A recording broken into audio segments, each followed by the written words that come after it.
Even one down the sideline, and he's got Cass over the top. Big side. Down the sideline.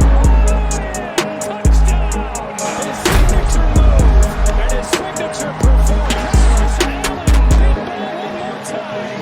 58 yards this time. You're listening to the Bruin Bible. This is your host, Will Decker, bringing you UCLA football content all throughout the year for LA Football Network. Bruin Bible listeners, we've got a special sponsor for today's episode. It is AG1. AG1 has been something that I've really enjoyed using in my spare time. 75 high-quality vitamins, minerals, and whole source food nutrients in one scoop that you can use into your water. You stir it up. I use it before my workouts, before I start my day, and it has totally given me the energy I need to do the little things in life, like going to work, getting extra, an extra boost, a second wind, if you will, for a workout. Before I play pickleball with my friends, just it puts you in a good spirit of mind, and you're doing the healthiest possible thing by putting AG1 in your body. Make sure to check us out and get a special deal with the Bruin Bible.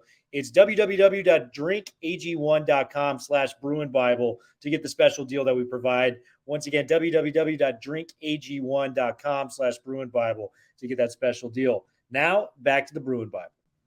What is up, and welcome to a brand new edition of the Bruin Bible. Very special guest in the house, one of my favorites, Mr. Austin Gayle. And when we were thinking about who would be the perfect person to come in and break down the San Diego State Aztecs, Austin was at the top of the list, kindly decided to come on the show. We had met him on Radio Row for the Super Bowl 2 years ago back in 2022. Could not have been a nicer guy. So we are just thrilled to have Mr. Gayle in the house. Austin, how are we doing on this fine Wednesday afternoon in Los Angeles?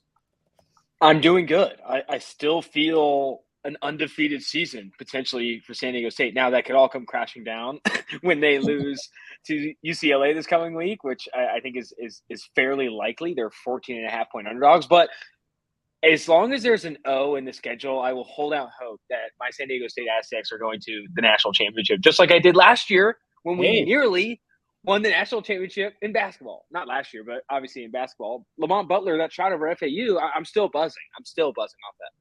Dog, I am buzzing as well. I mean, you guys, it's really weird the connection that University of Michigan has to San Diego State. When you look at it, Steve Fisher was the coach before he passed it down to Brian Dutcher, who led you guys to the Final Four. That was the coaching staff of the Fab Five back at the University of Michigan. Now, Brady Hoke, the head coach for you guys, was the Michigan coach back in the early 2010s for University of Michigan. Yeah. So it's a really kind of interesting kind of conundrum there where you guys are kind of, adding some of the Michigan elites and the former coaches there to you guys at San Diego State. I think that's where we got to start. Brady Hoke, 38-24 in his fourth season as being the Aztecs head coach. How have you felt about him as an alumnus, talking about Brady Hoke with your friends, and what you guys have seen from him? I do think that I bring it up to some friends that maybe didn't graduate from San Diego State, and it's Brady choke around those parts, especially those who went to Michigan. But I like the on-field decision-making. I think what he's doing to maintain a prominent defense, something that the San Diego State Aztecs have had for a while, I think is impressive. I think overall, though, to compete in college football, you need a star at coach. You need someone who can recruit, someone who can bring in legitimate star talent. I mean, we're seeing what's happening with Colorado, right? I mean, yes, Deion Sanders effectively is probably as good, if not better, than Brady Hoke as a game planner and being able to hire coaches and all of that stuff. But, can you bring in 5 stars? Can you bring in 4-star and 5-star talent? And that, I think, is it's a better metric to evaluate head coaches, specifically head coaches in college football, than any, offensive or defensive mastery. I think they've been struggling with the same thing since I graduated in 2017. Can they find a quarterback? Can they get a quarterback that can come in and run this offense that will always be run heavy, that has been run heavy for ever since Donnell Pumphrey and Rashad Penny? Can they create a formidable offense? I mean, the same thing is with San Diego State basketball. San Diego State basketball, so good on defense. They've always had these good defenders. Every year in the tournament, they're always this team that's a scrappy defensive team that can't score. And we're watching kind of the same vibe. San Diego State is a tough defensive first, run the football, gritty 90s, 80s type of program, both in basketball and in football. I think in order to compete and actually not joke about a national championship and not be a 14.5-point underdog to UCLA at home, you got to find a coach that can recruit star talent. I'm not saying push Brady Hoke out, but like maybe when this realignment changes, right? Maybe when San Diego State is no longer viewed as a group of 5 type of team, things can change. But until then, you're trying to win the Mountain West, just like every year. And they have been very dominant in the Mountain West over the past few years. Yeah, and I think maybe the logical step for them is to kind of follow the path of your Utahs, your Colorados, your Arizona, and Arizona States. Why not sniff the Big 12? When you get that bigger conference, more allotted money, it kind of allows you to get more of these star recruits in there. And you nailed it, man. The defense has been so impressive for the last decade. You guys have finished 21st in the nation in total defense or lower. That's the lowest you guys have finished, 21st, over the period of time since 2013. So a lot of great things you guys have been doing defensively. The passing game, you guys had struggled a lot last year in the first 5 games. I believe for the first 5 games, you had your quarterback play with the passing yards under 70 yards in some of those games, which is hard to believe in the current age of college football. But you guys turned it into Jalen Maiden, who has a crazy story in his own right. Former Mississippi State quarterback, switches to defensive back going to San Diego State. You guys are so desperate at the quarterback position, you switch back to him. And this guy's a true dual threat quarterback. He had the 54-yard touchdown to seal it last week against Idaho State. The passing, there's still a lot left to be desired there, in my opinion, but he is a playmaker, to say the least. Talk to me about your guy Maiden, because there's something there with him at the quarterback spot. Yeah, I like Maiden a lot. I think that if you are a dual threat quarterback in college football, one of the more important attributes to have is confidence. Like, you have to say, okay, I'm going to run it here. Like, if I don't see my first read, if I don't see my second read, I have to tuck the football and run it. That's what my edge is as the type of player that I am in college football, especially in the group of 5, especially at San Diego State. If you try to maybe too quickly develop as this passer and get to your 3rd, 4th, 5th progression in an offense that doesn't even have 3 or 4 capable receivers, you're going to struggle, right? And I think the Idaho State game, I think, opened up a lot in terms of Jalen Maiden can take over games. Like, he can take over games in that, okay, I'm just going to be the best player on the football field right now because my receiving core maybe doesn't have it, or the offensive line is taking a step back. The running back situation is nowhere near what it has been in previous years. Obviously, with Rashad Penny, Donald Humphrey, all that stuff, it hasn't been the same talent churner that it was when they were winning that, Mountain West championships in 2015 and 2016. I will say, I worry that when you do get into games where you do have to throw the football and you can't just tuck it and run, and they're running QB spies and they're keeping you inside the pocket, do they have the receiver talent, and do they have is Maiden good enough to win in those situations? The argument's probably no, and that's why, again, you bring up the spread against UCLA and why it's so vast and it's over 2 touchdowns. Could he surprise people? Maybe, but I think where the line is currently is very fair. Yeah, and it's just been tough for them to generate any sort of passing offense when it comes down to it. Ryan Lindley, of all people, former Aztec legend, now the offensive coordinator for San Diego State. Some cool stuff going on there. Any receivers that you think could stand out? I mean, we talked about it, the lack of talent there. Shavers and Matthews are out from last season. Redmond, the tight end, is your leading receiver, 6 catches, 69 yards through 2 games. Is there anyone that we would fear as UCLA fans coming into this game if, maybe he caught a screen pass and goes 70 yards or something of that nature? They don't have a Sturdivant, that's for sure. He's not there. He's not walking through that door.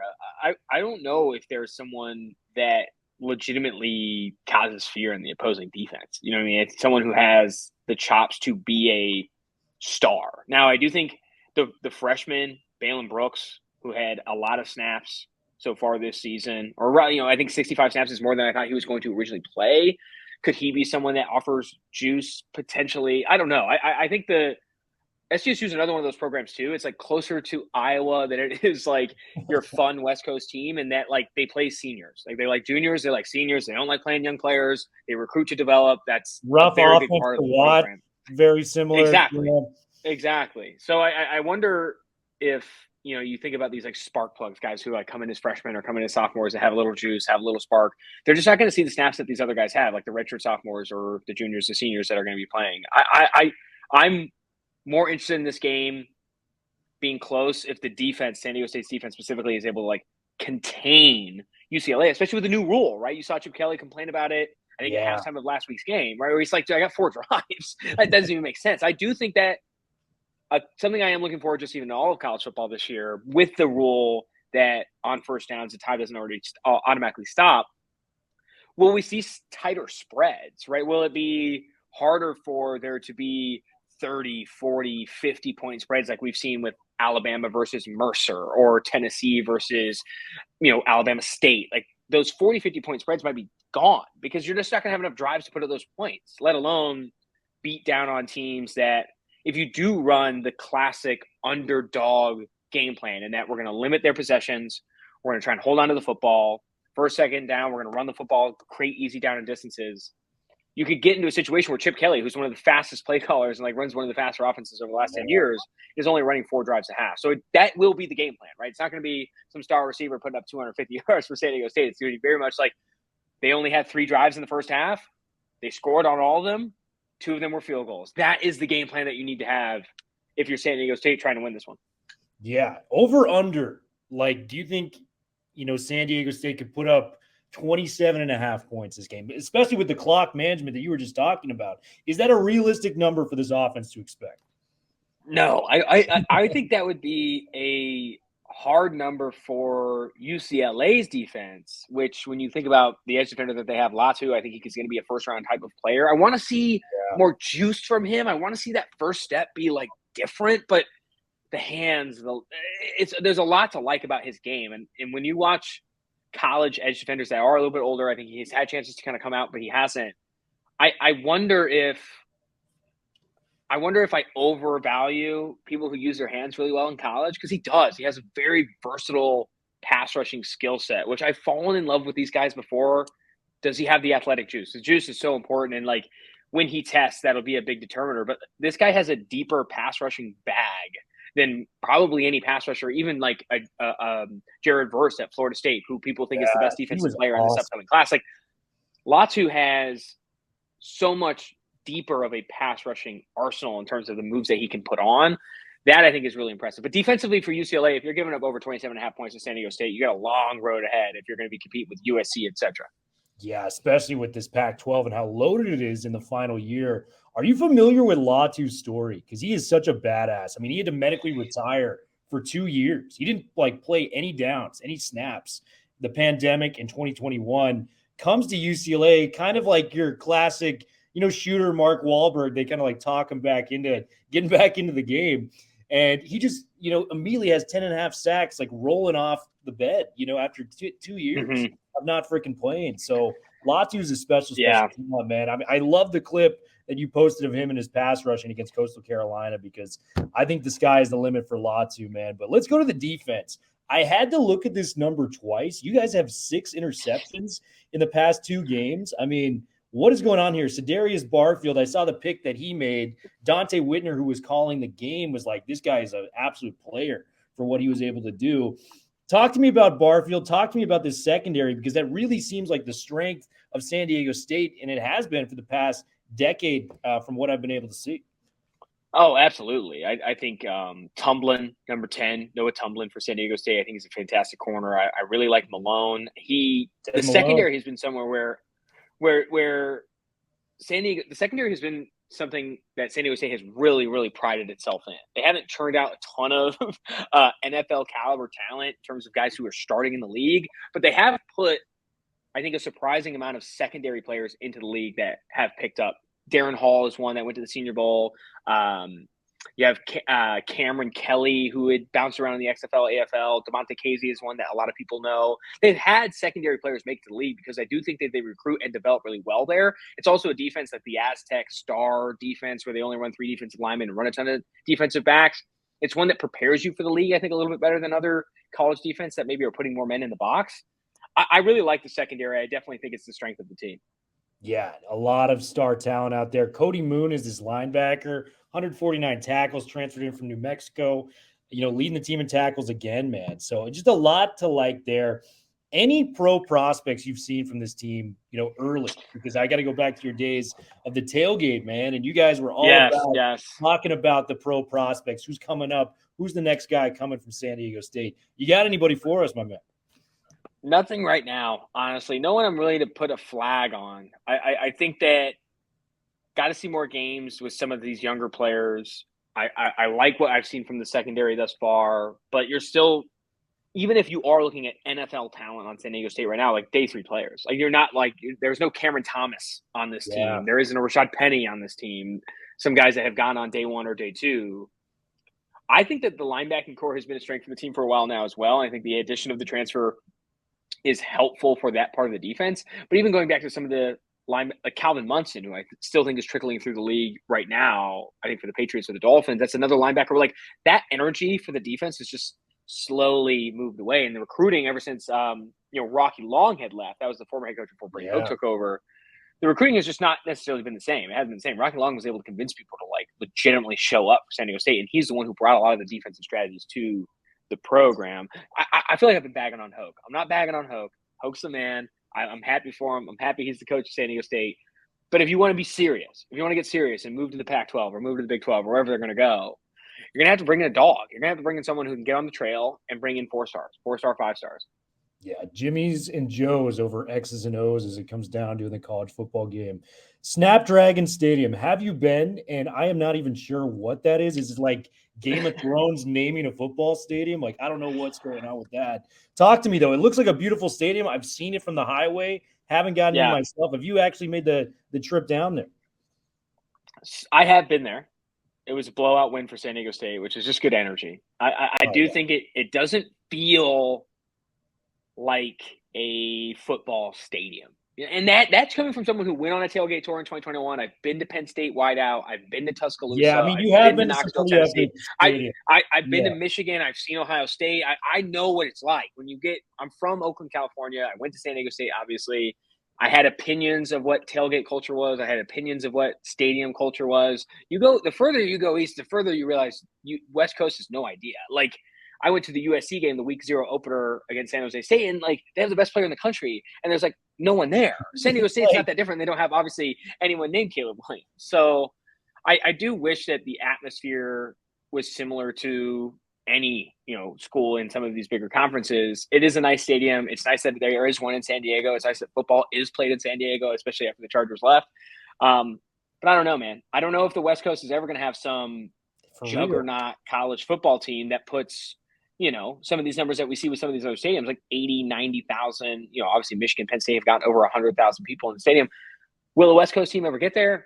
I don't know. I really don't. And obviously San Diego State's not even the first on that list. You look at a UCLA, you look at a USC, like, are one of these teams going to be teams that put people back in the seats? I mean, USC for their week 0 opener with the reigning Heisman Trophy winner, the projected number best overall quarterback I've ever seen at the college level. Like, it's just like, come on. They literally had seats covered up because they couldn't sell out. That's a disaster. That doesn't Penn State could have the worst quarterback of their entire program, and that week 1 game, if it is going to be sold out, like, that's how football is treated in other parts of the country. So I definitely think my view is a little bit jaded in that I want a full stadium. Sue me that I want a full stadium when you show up. Dude, absolutely, man. And like, I really think the only place on the West Coast that can really resemble that is the Oregon Ducks. And I guess if you want to, I've been to Austin as well. Austin is absurd. If you want to loop in Utah as well, I know they've got an insane home crowd. It's a very tough place to win at Rice-Eccles out there in Salt Lake. But man, even you look at Washington's tailgate setup. It's like, it's Sailgate, I guess is the term, with the S at the front of it. It's so awesome, but man, it's just not there with just the audiences, unfortunately, man. Got to get a final game prediction, man. Who are you leaning towards in the UCLA San Diego State game? And do you think that spread is going to be covered for UCLA if they do win? This is a UCLA win, unfortunately. This is a UCLA win. If you do want to back San Diego State, I would back them plus 7.5 first half, keeping it within a score of the first half, coming out with your biggest punch, your opening script, and trying to keep this game close, especially at home at Snapdragon, where it's going to be maybe 8 people there. That, to me, is where you got to show up, because by the time the second half turns around, I don't know. UCLA is a better team. They've got better Joes. They got better Jimmies. Like, that's just that's why the spread is what it is. I also would think I would give the coaching edge to Chip Kelly. I think what he's done at UCLA is really impressive, not only with who he's brought in, but to maintain relevance on a coast where no one cares about the sport. Like, there's so little interest in college football on the West Coast compared to every part of the country. It's a hard place to win. It's a hard place to build culture. It's a hard place to build prominence and importance. And I think it's underrated what Chip Kelly has done at UCLA. Obviously, he hasn't brought in a national championship, but you know how hard that's going to be? Like, if USC doesn't do it with Caleb Williams and Lincoln Riley, and they brought in Cliff Kingsbury as this additional coach, and I don't know. Like, at that point, it's hard. It's really, really hard to see how a West Coast, even in the Power Five, that kind of team gets back to national championship consideration until, like, legitimate culture changes. Yeah, absolutely. Well, Mr. Austin Gayle, so good to see you as always, man. Thank you for coming on and breaking down this San Diego State UCLA game. You were the only right answer for this podcast. So, man, we were thrilled to have you on, dude. And, man, all the best to you, man. We look forward to hopefully connecting with you soon, bro. Absolutely. Thank you. Awesome. And Bruin Bible, we are officially out. We will have more coming on this UCLA San Diego State matchup later in the week. Talk to you guys soon.